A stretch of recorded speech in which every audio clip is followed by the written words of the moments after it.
Alright, so I just got the floorboards, which is the main floor in the cargo area, in from Colombia. Okay, that's where the funky green panels guys are, plastic fab. So it's pretty heavy. It was just delivered a little while ago. We're going to take this in this morning and start looking at what we need to do to replace the floorboards, get the old floorboards out and put these in. So it's going to be a big project.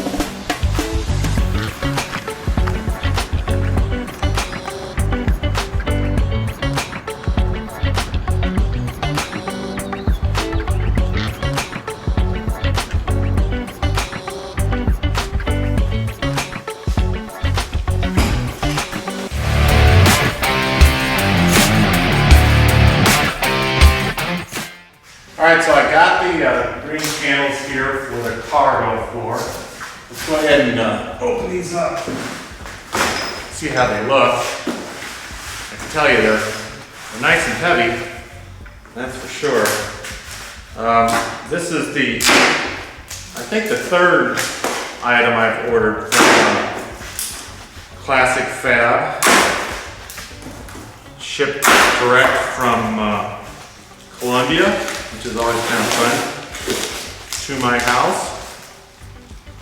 It's kind of neat. It comes DHL. You get, all kinds of reports that it's coming. And it's so far, their stuff has been absolutely awesome.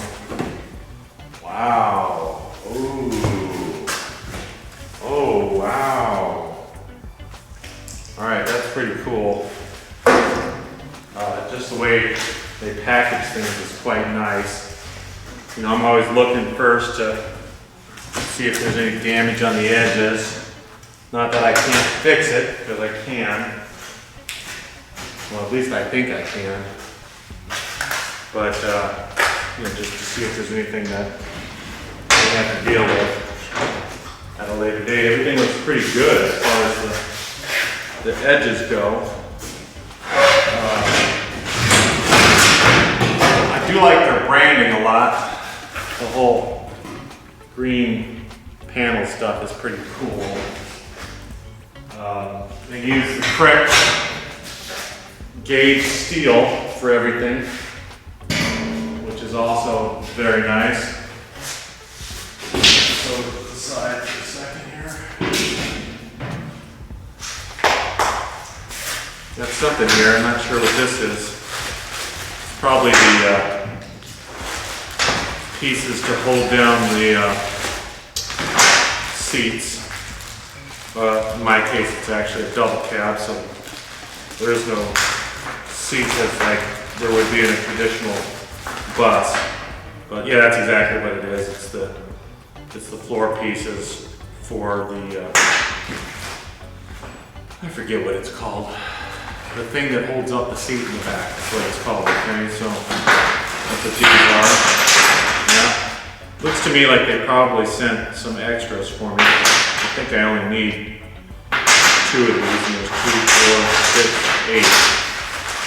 So maybe they thought I'm a bus, or maybe it's the same thing. I was actually trying to find this out, whether the cargo floors are the same for a bus versus a truck or a double cab. So I'm not altogether sure what these are. Besides, could be useful metal later on if I don't need it for this.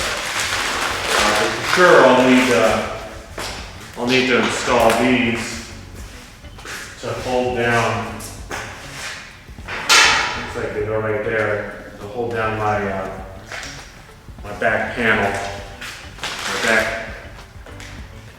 I don't know, you guys know the name for it, or whatever it is. Alright, so it looks cool. So now we have to clear out all the junk that's in the back of the truck.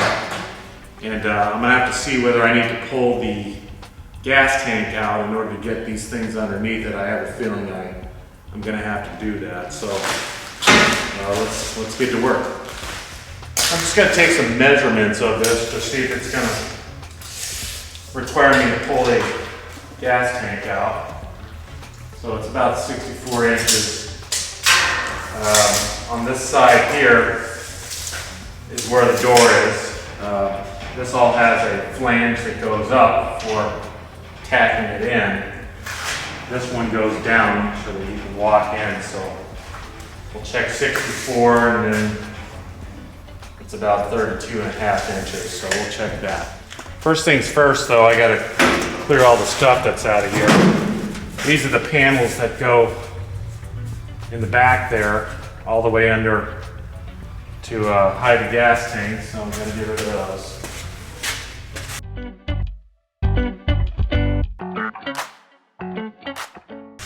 Nice thing about having a double cab is that there's a lot of space in the back to put all your junk on it. This is the piece that was supposed to go under there, but I'm actually going to not use that. I'll figure that out later. So as you can see, there's a pretty big hole in the floor. Originally we had thought about just putting a new panel in that, and that's not going to work because after we got it back we could see that there's just all these little spots everywhere. You can see it's pretty bad.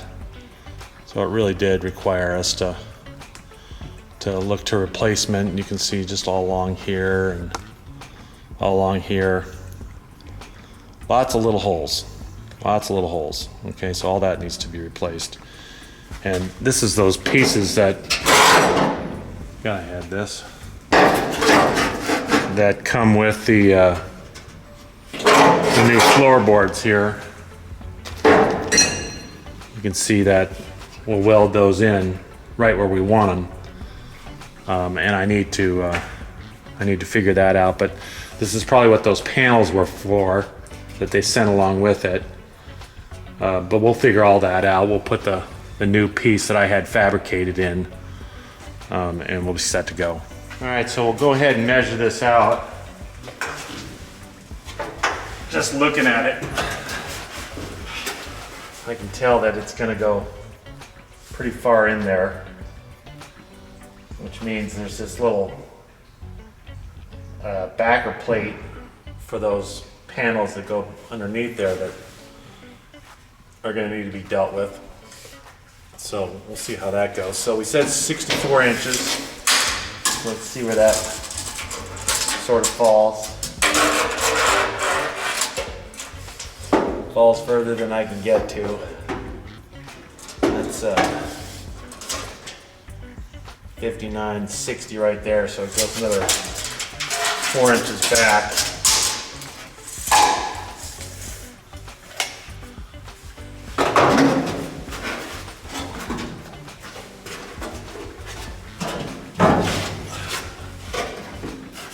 Try not to fall through my hole. By the way, I use these wonderful little lights. Oh yeah, I can see where it goes here. I can see where it attaches. So we are going to have to take the gas tank out. And that's okay because we probably want to flush it out anyhow. So gas tank will need to come out. And this piece underneath here is going to need to come out as well, which is that's going to cause some problems. Probably going to need to fabricate something to go into that. It's going to take a while to get this out, without a doubt. I've watched other people on YouTube take them out, and it definitely takes some time. So let's go ahead and pull the gas tank underneath here so we can at least get a sense of how we're going to get all this out of here. Looks to me like it might be easier just to fabricate a new piece altogether that holds the back panels in. versus what is existing here. Just because all underneath here, it's pretty rotted out. So yeah, let's do that. So first I had to take these straps off the top, and these things have been there for probably since 1963. They were quite sort of like finicky to get off, and I had to take off the filler tube that actually allows you to fill the gas, and then get over these strap studs that were there. They were kind of tough to figure out, but I finally was able to push that down and pull the gas tank out. Now, if you see previous versions, I always get Dave on camera asking him what day it is. I'm sneaking up on him right now to check. Dave, what day is it? It must be Friday. All right, so the gas tank's out. You can see that back here, there's still a lot of rust there. It's all pretty much surface rust outside of what the rust that is clearly present from the floorboards. But notice back here there's some sort of channel that's there, and there's a cutout in the new floorboard for that channel. As we saw earlier, one of my straps was broken clean off. So we'll have to figure out how that goes back on. And it looks like, if you notice, there's a bunch of sand here. I don't know if you can see that there. That's from the sandblasting. It's real fine, powdery sand, so it doesn't do a lot of damage to the metal. It just takes off whatever is there. Would have been nice to do this before we took it over, and it's just not the case here. So I'm trying to figure out, looks like this might just already be broken here. Well, it is already broken there. That's spot welded in up there. This is going to definitely need to come out down here. This whole channel here is pretty well grunged up. As well, both corners, that corner over there for sure is grunged up. So I have 1, 2, 3 on that side, 1, 2 cutouts on that side. So we're gonna go check it out and see what it looks like on the actual panels. All right, so here's our 1, 2, 3 for that panel. So that matches. And then we got 1, 2 for that panel. So it looks like all we have to do is just take all that out of there. Easier said than done. There's going to need to be a hole somewhere here that we're going to have to drill for our supporting posts, unless we come up with something else to do that. Maybe we'll fabricate something else for that instead of the way it looks like we did it. But this looks like it's just cut out to go right around that piece. This has got flanges to weld up. That goes around the same. So the same support bar that's going up, and that one also has flanges to weld. So seems like we need to just start figuring out how to get that floor off now. So I'm going to start by taking out this edging that goes around here. Okay. I did it before over here. It wasn't super difficult. So we're going to start by taking that out, seeing what we can expose here. It's going to be an inch by inch process. So with this, I do a lot of damage, unfortunately. I'm going to have to go back and finish that later on. All right, so you can see that we got this separated pretty easily there.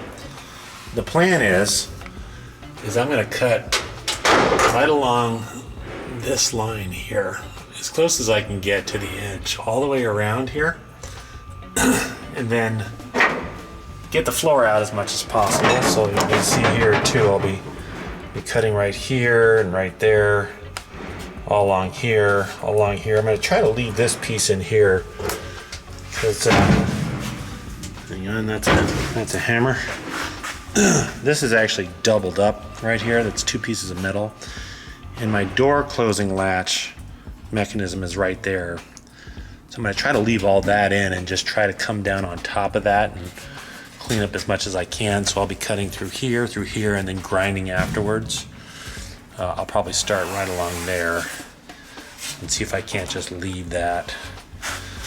And that's my little tool, this little buzzer I'll be using. So here we go.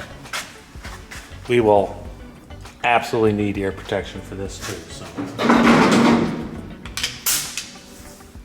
Now you can see I'm not the smartest tech in the world as I'm grinding hot grind right into my pants there. So I realized right away, well, maybe not right away, that this probably isn't the best methodology. So get up, get my cuts going here, and I'm going to just slowly start to cut out the entire floor.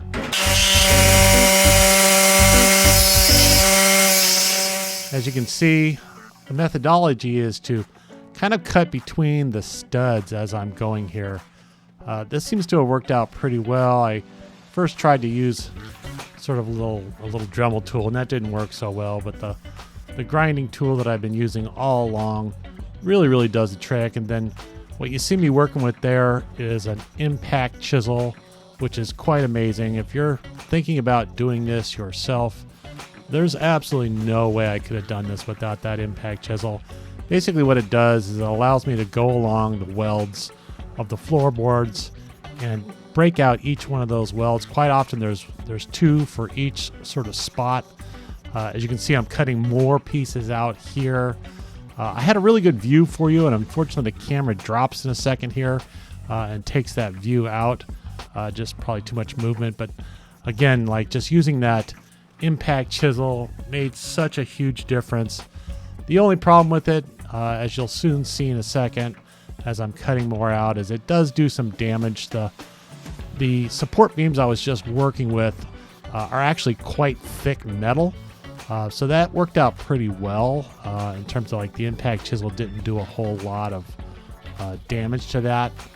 But the back ones here, they're quite a bit thinner, so you'll see after I kind of get through this, there's a lot of damage that needs to be corrected later on. But as I said, I'm kind of getting quite a bit better with the welder now, fabricating little pieces here. But you can see here I'm just sort of taking it apart inch by inch here. I'm trying to figure out exactly how to get that back piece off.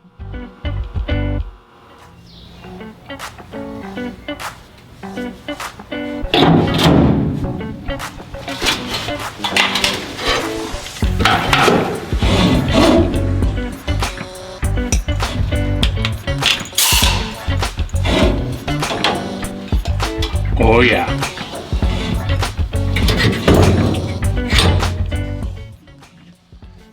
And here I just continue right down, and you'll just see how incredibly easy this is once it's down to just a small little strip like that. As I said, in most places they welded, you can see just sort of down the middle of that channel, it's actually two pieces of metal that came together, and they welded on either side of that. So sometimes it takes a little bit of finagling, but you can see these pieces just come right up. And then what I'm doing quite often is I'm using the sander to sort of sand off those little metal shards that are left by the existing or the previous weld spots that are there, so that I can continue to climb in there. This little space that you see me looking at here, I'm trying to figure out what to do with that existing frame that's there. That's the frame that holds the sort of firewall that protects the fumes from coming back into the cab here. It was in pretty bad shape, pretty rusted down at the bottom, and you can see I'm sort of wiggling it there, and it's not even connected. So there's going to be a lot of work that's going to be involved with this, but I'm really just trying to figure out here, can I actually take it out as is, or should I try to take out the entire thing? So I'm experimenting a little bit here and just seeing if I can maybe sand off some of those existing weld spots and kind of lift it right out of there, which would be great because it has, indentations for the perforated metal or the corrugated metal there. But I found that really quickly to not be very good, and instead just opted to try to go all the way around the entire piece and kind of deal with that problem later on, meaning that once I get it out of there and I've got a little bit more space to work with, I can possibly take it off of that metal. But you can see I'm going along with the impact chisel and hitting all the weld spots underneath now. This is not a great view here at all because literally this stuff is falling straight down into my face. Luckily, I have goggles on, so it's not going into my eyes. But just trying to get this thing out was super, super difficult. Finally, I'm kind of climbing back in there. I finally got it out. Looking like it might be something that is finally going to get out of here. It was very difficult.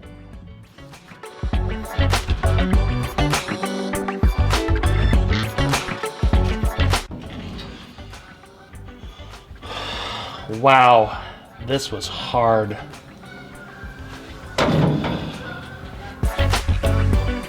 Yeah, I was pretty glad to have that over with and get it out of there.